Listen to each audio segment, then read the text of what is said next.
Welcome to another edition of The Lamp from the Kokomo Lantern. I am Pat Muncy, the publisher of The Lantern, and with me, as always, is Ed Fonts. Right. My right-hand man, my Huckleberry. I'm on his left. I don't know if you noticed that or not, but okay. Anyway, I think we did this last time. yeah, I got the directions wrong, but right. I'm on your left, but I'm on your right. So I think it might be on their left too. But just anyway, I'm a lefty today.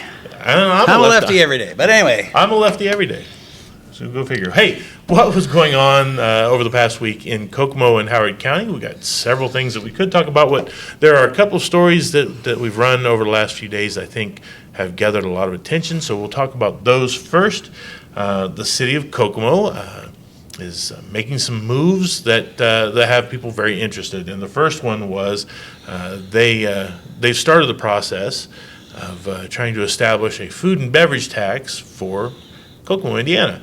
And it's not an unusual tax. There are a lot of municipalities, I think 32 were cited in Indiana, that have this 1% tax on food and beverage coming from a bar or restaurant.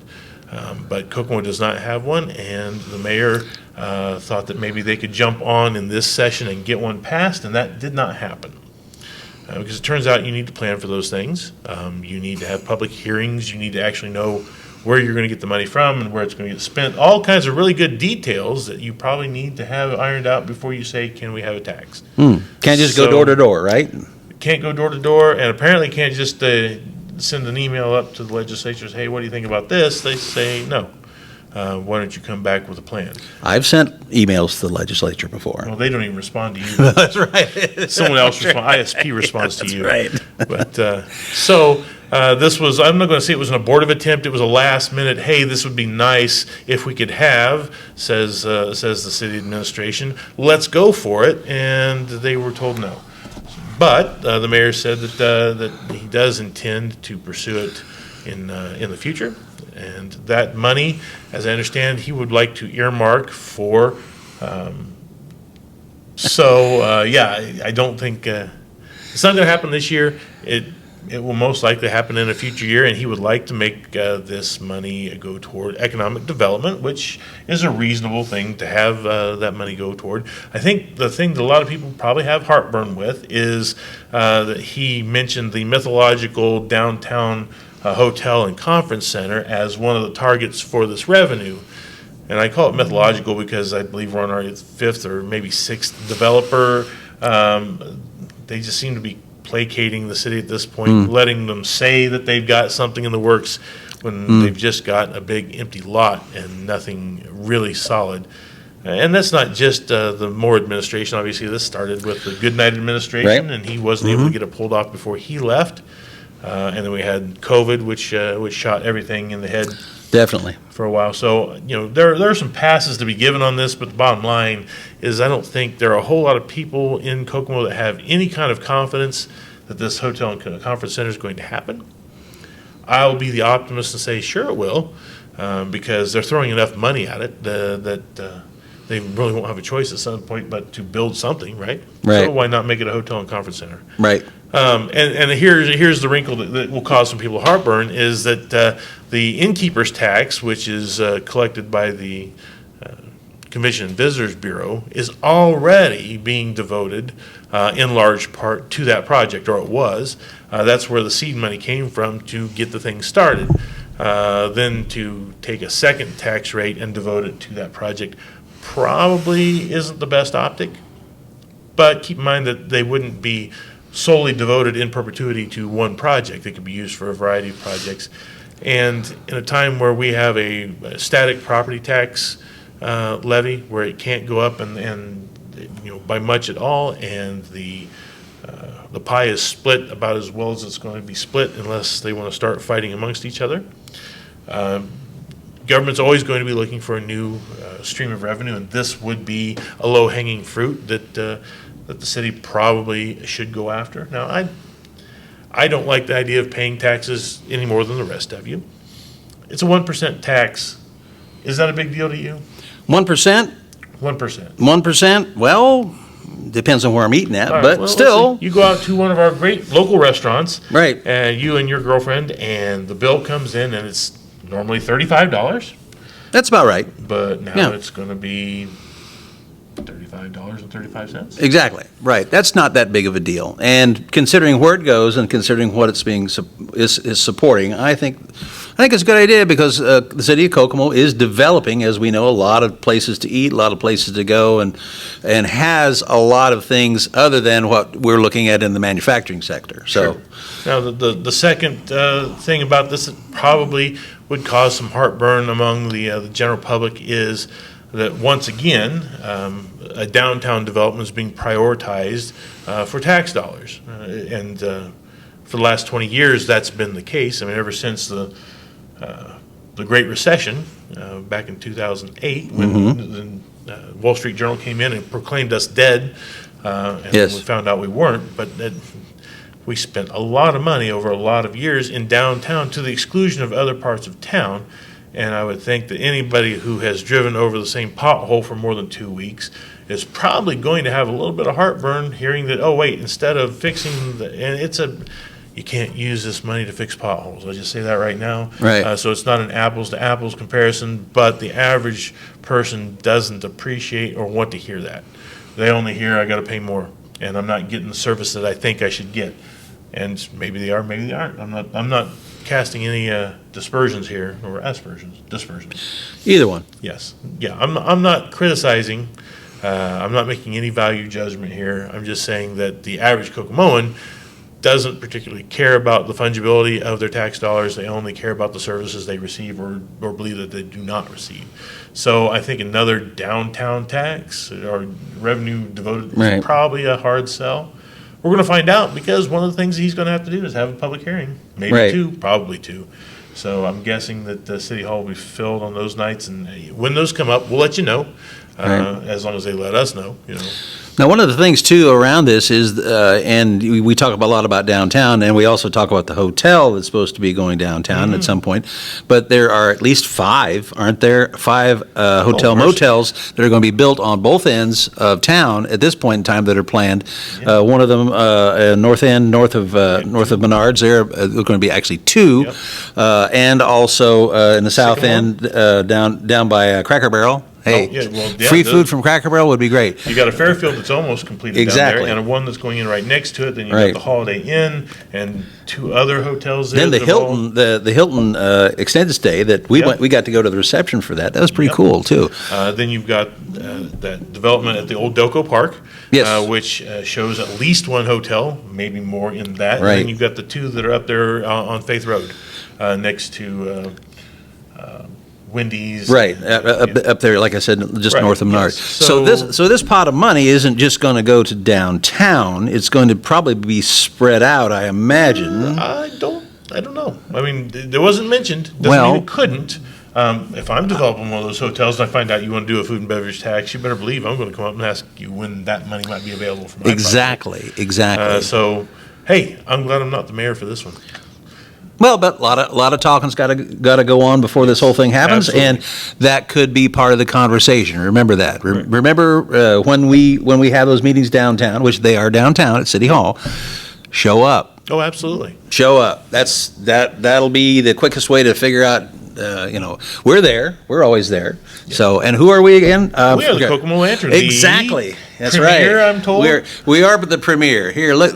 I'm looking off of my premier little iPad. News source in Howard County. That's right. And I'm not going to claim it particularly, but hey, I think we're doing all right. Well, I hope you think we're doing all right. We're covering That's all that matters we're to covering me. these stories, and we're covering them. Yeah, you're not going to read that anywhere else. Yeah, I don't believe so. It wasn't that they weren't there. You're just not going to read that story. I don't believe so.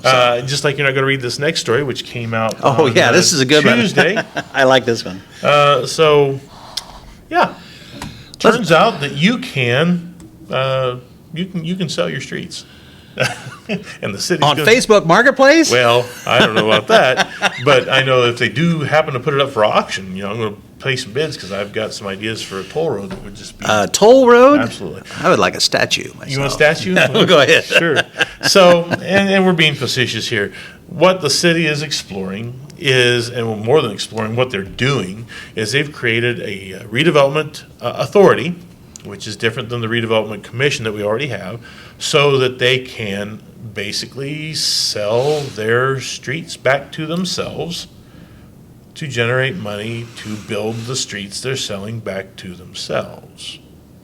Explain that a little bit more in depth if you can, Pat, because Do you think anyone understood we talked about this So, before cameras started rolling, and now I'm still a little bit confused. But go ahead. It's Elaborate. oversimplification, but here's the situation. We have a redevelopment commission. We've had it for years, and it is the body that the city largely puts together so that the city can hold real property and then give or sell real property to other parties for presumably economic development. 9 times out of 10, redevelopment. The one exception would be if it's not sold to an individual, but would be sold to a larger governmental unit or something like that. There are a lot of restrictions on it, but there are a lot of things that the municipality couldn't do without that redevelopment commission. But what they can't do is capitalize on the largest asset that any municipality owns, which is their infrastructure. So those public streets and public sewers are immensely valuable. And now the city has a vehicle by which they can capitalize on that investment.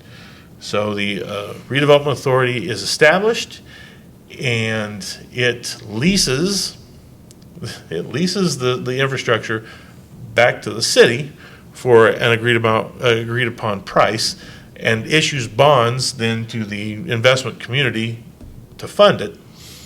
The city then takes those proceeds and builds the infrastructure that was leased to them. So I leased you imaginary streets before they were built. It's a silly thing. Oh, You can- so it's like I'm going to go buy a car, but first I'm going to lease it. Yes.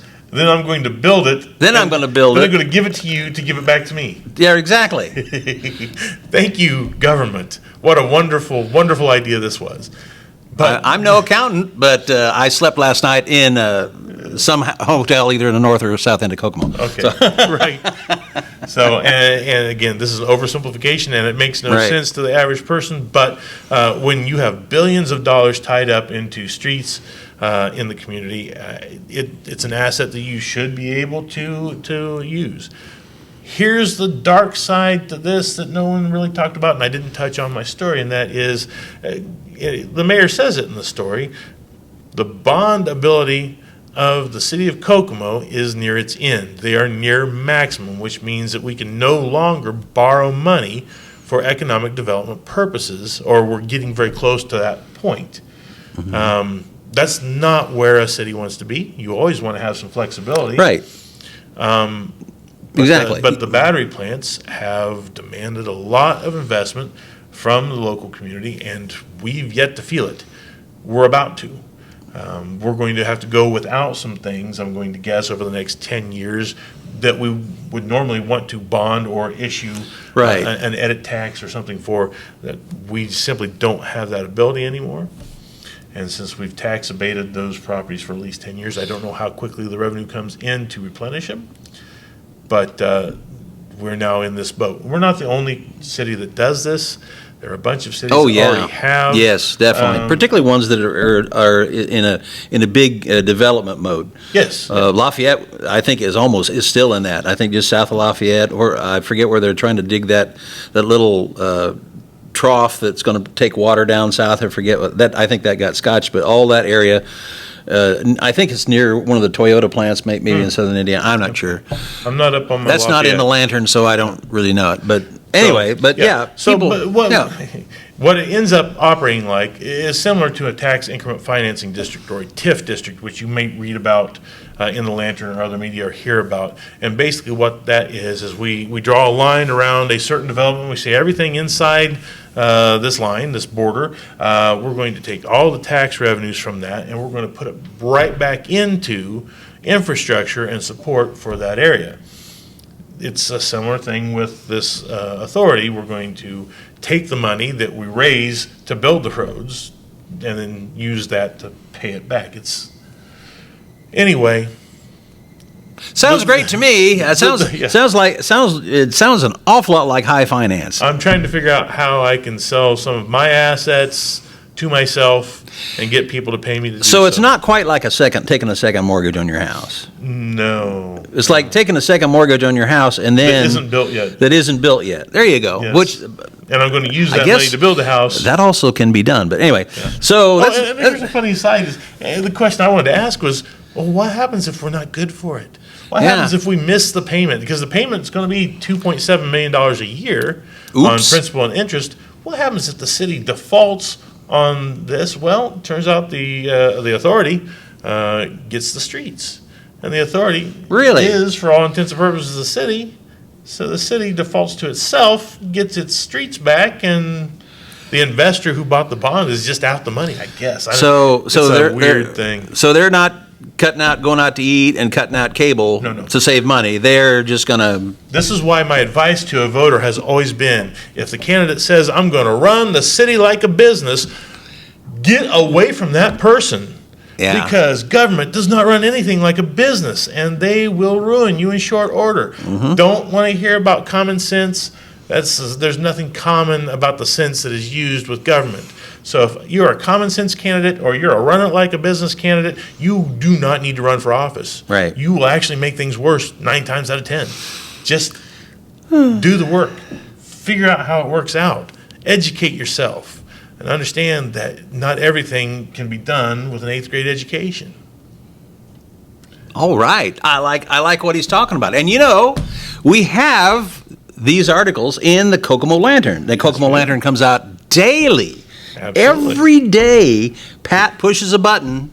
Well, he pushes Maybe several more than buttons. one. He pushes a lot of buttons, and getting all then kinds of stuff. and then you can subscribe, by the way, to get the Kokomo Lantern through Yes. kokomolantern.substack.com, and you will get an email from the Kokomo Lantern, or 3. You'll get 3 or 4 at this point. 3 or 4, Right, yes. because each story is sent to you, so you don't have to go looking for it. And if you Right. are the type of person who just hates a whole bunch of emails, well, maybe don't subscribe.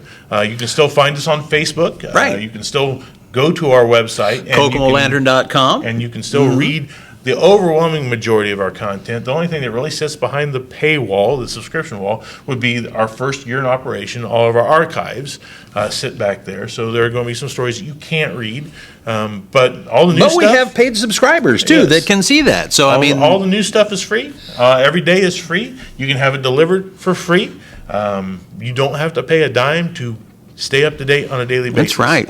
But obviously, we appreciate it when you do. Yes, we do. We do appreciate you, and remember that. What else we're doing something else new, and I keep forgetting what That what would is be it? our podcast network. Oh, the podcast I network. mean, you're watching this because we have one. Well, Really? I'm hoping you're watching this because we do have one. Wow. So 7 different shows, 1 every day of the week, 1 live, 6 pre-recorded for your pleasure. And this is one of them, The Lamp. That's we right. have, we have my personal favorite. I'm not going to name one, but I like all 6 of them that aren't ours. I really like TK, the Tom Kelly podcast. Definitely. is really good. I like it a lot.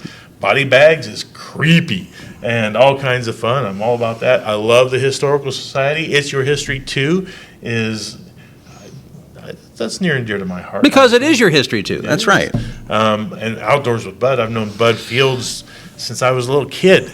And he's the same guy that he was when I was 10. That guy knows more about fishing and outdoor sport than I think. And it's not just that he knows it. He can sit there without even thinking about it and it just comes out of him. Yep. He teaches hunter safety for the Indiana DNR. He does a lot of things outside. So this guy, he's just a tad older than me, but the man has had a lot of experience outdoors, and you should really catch that. That's on a Saturday morning, isn't it? It is. Mm-hmm. And we had been running a column from him every other week. Mm-hmm. We're going to move that up to every week because the response to his material has been pretty strong. So you'll be able to read a column from Bud every Saturday in the Kokomo Lantern. You'll also be able to watch a podcast every Saturday, or really any time. It's going to drop on Saturdays from Bud Fields. And if you like camping, fishing, hunting, or just being out in the outdoors, he's probably got something you're going to enjoy. That's right.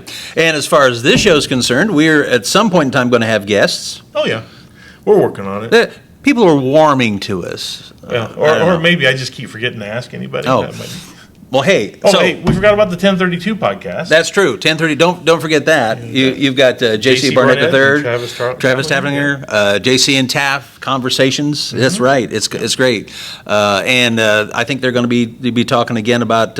I'm pretty sure that they're going to talk about basketball this week. Oh, good. Or this next week. Or you're watching this on a Thursday. They're going to come out on a Friday, yes. So then be sure to be tuned in because these are two basketball stars. I mean, still, JC still has the JC Barnett School of Basketball. Shooting, right? So, I mean, these guys are pretty well tapped in with the high school basketball sporting scene and below. So and all things that involve youth, because Travis, being a co-founder of Bridges Outreach, yes, he's providing after-school programs to kids throughout the community, and these two great guys that have a heart for kids, and we're happy to have them on the program. And then we have the live show Wanderings and Wool Gatherings, which drops every Sunday, and they talk about comic books and rock music and movies and all the pop culture things that we all enjoy in our free time. Exactly.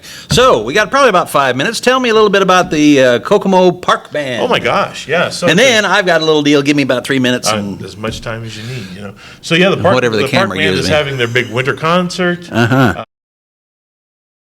Yeah. And they have a great lineup. A bunch of songs are going to be performed. They've got a singer from here in Kokomo who is apparently excellent. I've not heard him. I'm looking forward to that. Yes. A trombonist, and then the IUK flute choir. All three will be performing at this event, and it sounds it's huge. I'm Jalon Stewart. Okay. Yes, and Jake Hephardt out of Purdue is going to be directing. So looking forward to that. If you're a person that goes to the park band during the summer concert series, and wonderful you miss time that, down there. well, this is your one shot before spring gets here to get a taste of that. Right. And it'll be at Havens Auditorium. Don't have to bring a chair; they've got plenty. That's right. That's right. No popcorn though, I don't think. So Who definitely knows? put that on your calendar. Take a look at the Kokomo Lantern, where you'll get all the details, thanks to Keith Whitford, who is, I think, still involved with the Western Band program out there in Western High School, and is a pillar or cornerstone of the park band as well. You bet. All right. I got You about got 2 3 minutes. minutes or two, Hey, yeah. guess what? Sunday was my birthday, February 25th. Sunday was my birthday, and that's and right. With a tree, you count the rings to get the age. With Ed, you count the liver spots. That's right. Exactly. I got a couple actually, the doctor gave me a couple the other day. Wow. But I want to show you and I'm going to have to probably do a close-up of this, but this is what my kids bought me, or my granddaughter bought me for maybe you can see that, maybe you can't. I don't know. I'll probably take a picture later on. Our parents, they got cheap ties and Brute by Fabergé. I used to have a whole kit of Brute back in the You day. definitely look like the type that would Aramis smell and like Brute. Aramis. Oh yeah. Yeah, I can't say I'm starting anything. to sound like Tom Hamilton now. I could say Tom Hamilton still.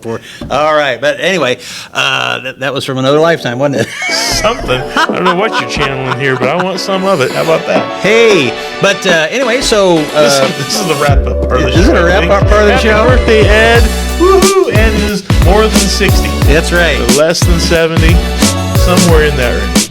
and not quite a 10, and not almost down to a 3. So I'm in great shape. I don't know what this means. There's numbers. All right. Hey, thanks for watching another episode of The Lamp. Don't brought to you forget. by the That's right. Kokomo Okay. Lantern. Oh, I'm sorry. I interrupted you. Start that one more time, because usually I have to prompt you. You take it away. Once again, welcome and say goodbye to Welcome. us.